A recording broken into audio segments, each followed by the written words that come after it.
All right, I want you to take a look at something. I want you to take a look at a Barnes & Noble stock chart. This stock is going ballistic this morning. You can see it's up 67%. Like I said, in pre-market trading, it was up 100%.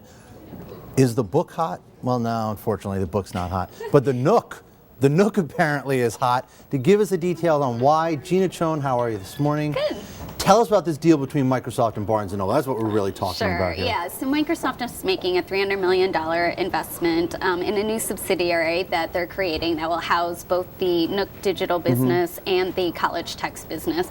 And those two businesses are valued at $1.7 billion, according to this investment, compared to Barnes & Noble's market cap last week, which was like almost $800 million. Yeah, right. Exactly. That is, that's that's spectacular. I mean, that really speaks to how hot this whole e-reader sector is, right? Yeah. I mean, we saw all the high-profile fights between Amazon and Apple and the publishers and the government getting involved. Between Microsoft and Barnes & Noble, too. Right. Yeah, Well, exactly. That's what this grew out of, right? Yes, and now they're BFFs, so they're going to be together till the end. But it has been great for Barnes & Noble, the Nook business, but it's also been a huge cash drain, and that's where Microsoft steps in with their deep pockets. So they're helping their new friends out. Now, I know a lot of the market speculation is that they're going to spin this division out, right? Is that what people are sort of betting on? Is that likely? I think they are exploring a way to separate this new subsidiary. And back in January, Barnes & Noble had said that they were exploring a spin-off of the Nook. So this may be a prelude to that. So I think that's something that they're still looking at. And with this valuation, I mean, it's going to, I think, push it a little further. So obviously Apple and Amazon had a nice head start on Barnes & Noble in this area. It's doing well, as you say. However, it's losing money because it costs them so much to get into it.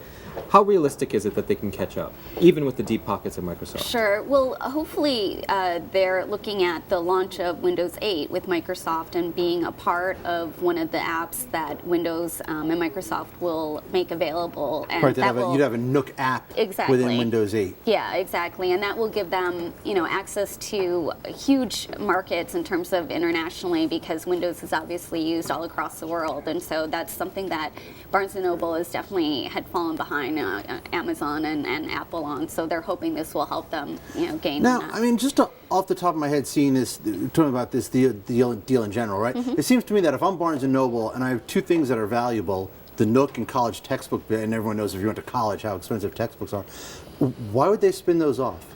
Would they do it in the way that they would keep the sort of majority share of it? I mean, I wouldn't want to get rid of those. They're the only things making money. Exactly. Well, they're hoping it will unlock value. One, because of the cash drain that it has been on Barnes & Noble as a whole. But then also you can already see the valuation that's gone up as it looks like it's separating. And so seeing it as a pure play, doing stuff with the Nook that may have bogged down Barnes & Noble before and now will be a separate entity could help them, both of them out, frankly. Yeah. And there's some investors who are doing quite well this morning. There was a blog post today. Jana Partners invested 3 weeks ago, 7 million shares. That was a nice timing. In Barnes & Noble. In Barnes & Noble. In Barnes & Noble shares, Wow. Yep, and Liberty is also a big shareholder there, and Barnes & Noble's founder is also a big shareholder, Len Riggio. So all of them are pretty happy this morning, I think. So they spin it out, they get some money. Do they put it into the bookstores? Do the bookstores become hot again? I mean, they're saying that I want to see books get bought. I like books. Yeah, no, me too. I'm still a fan. But, they say the Nook business has helped the retail side as well in terms of driving traffic. It's just the cash drain in terms of the technological investment. How does it do that? Because people go into the store to look at a demonstration of the Nook? Yeah, they have created, a special area for the Nook and, to test it out. And, exactly. But it's also done well in third-party retailers like a Target, Walmart, and stuff. So it's helped them expand overall. So they're hoping it's a win-win. All right, I hope it is too. Gina, thank you very much.